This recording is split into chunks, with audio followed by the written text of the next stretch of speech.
ఇవాటి special guest dynamic leader,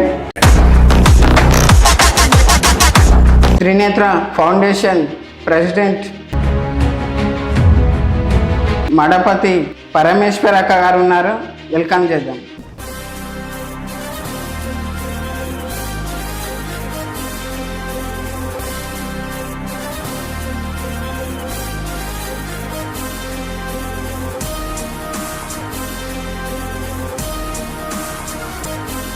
అక్క, మీరు త్రినేత్ర ఫౌండేషన్ పెట్టడం జరిగింది. అసలు ఎందుకోసం పెట్టడం జరిగింది? ఇన్స్పిరేషన్ ఎవరు? ముఖ్యంగా నేను త్రినేత్ర ఫౌండేషన్ అనే దానికి ఇన్స్పిరేషన్ మీరు ఈ త్రినేత్ర అనే పేరు, ఇదే పేరు ఎందుకు ఎంచుకున్నారు? ఈ త్రినేత్ర అని పేరు పెట్టడానికి ఒక ముఖ్య కారణం ఏంటంటే నా చిన్న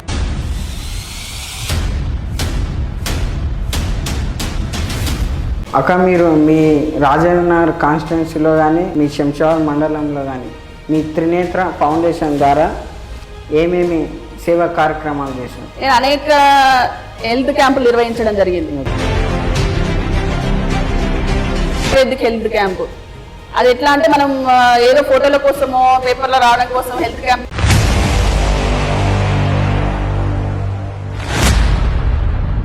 గవర్నర్ అయినటువంటి తమిళసై గారు కూడా అభినందించారు ఆ విషయం.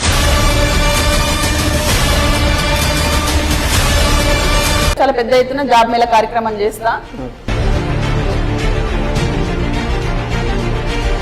తర్వాత బతుకమ్మ పండుగ చేసినప్పుడు నాకు దీంట్లో ఒక కవితకే ఇన్స్పిరేషన్ అనుకోవాలి.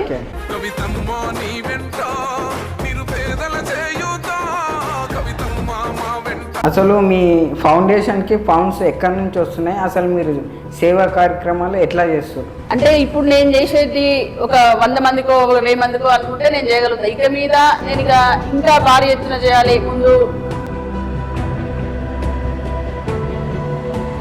అక్క, మీరు త్రినేత్ర ఫౌండేషన్ ద్వారా శంషాబాద్లో ఎన్నో సేవా కార్యక్రమాలు చేస్తారు. బయట టాక్ ఏంటంటే ఏదో ఆశించి చేస్తారు, రాజకీయంగా యూజ్ చేసుకొని చేస్తారు అన్నట్టు కొద్దిగా మాకు టాక్ వినిపించడం జరిగింది. ఇది ఎంతవరకు వాస్తవం? కాసే చెట్టుకే రాళ్ళ దెబ్బలు అనేది మనందరికి తెలిసిన విషయమే. కొండపైన మనం పేపర్ వేసి కొడుతూ దాని పేపర్ కొండకేం ఫరక్ పడదు.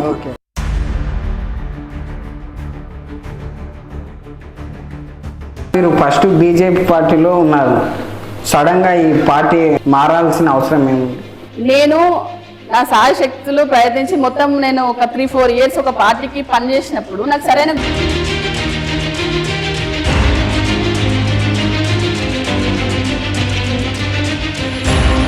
అంటే అసలు మీరు బీజేపీ పార్టీలో ఉన్నప్పుడు అసలు లీడర్లను ఎవరిని ఎదుర్కోలేకనే పార్టీ మారారని కొద్దిగా టాక్. నాకంటే అర్హత లేని వాళ్ళకి అక్కడ పోస్టులు ఇవ్వడము, వాళ్ళని ఎంకరేజ్ చేయడము, అర్హత ఉండి నేను ఇంత డబ్బు ఖర్చు పెట్టుకొని నా సొంత బీఆర్ఎస్ పార్టీని ఎందుకు ఎంచుకున్నారు? అంటే బీఆర్ఎస్ పార్టీలోకి ఎందుకు రావాల్సి వచ్చింది?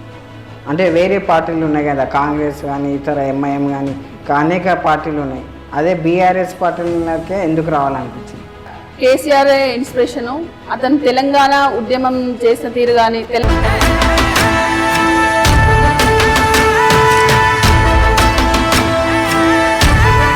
అసలు తెలంగాణ రాష్ట్రంలో మీ క్యాస్ట్ నుంచి రాజకీయంగా బలంగా లేరు. అసలు మీరు చాలా ముందుకెళ్తారు. ఎవరిని ఇన్స్పిరేషన్ ఎవరు? కర్ణాటకలో ఒక ప్రభుత్వాన్ని శాసించే స్థితిలో ఎవరైతే మాకు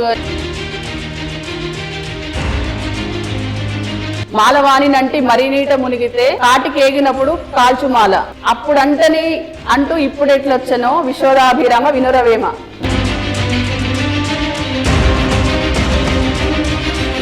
అక్కడ జనరల్గా ఉమెన్ అంటే రాజకీయాల్లోకి రావాలంటే ఇంట్లో కొద్దిగా అబ్జెక్షన్ పెడతారు. చాలా స్పీడ్గా ముందుకెళ్తారు. అంటే మీ ఇంట్లో ఎవరు ప్రోత్సహిస్తున్నారు? ప్రోత్సహించి వాళ్ళని ఎట్లాగైతే ముందుకు తీసుకెళ్ళిండో నన్ను కూడా ఆయన రాజకీయాల్లో ప్రోత్సహిస్తారు. ఆయన నా బ్యాక్ బోన్.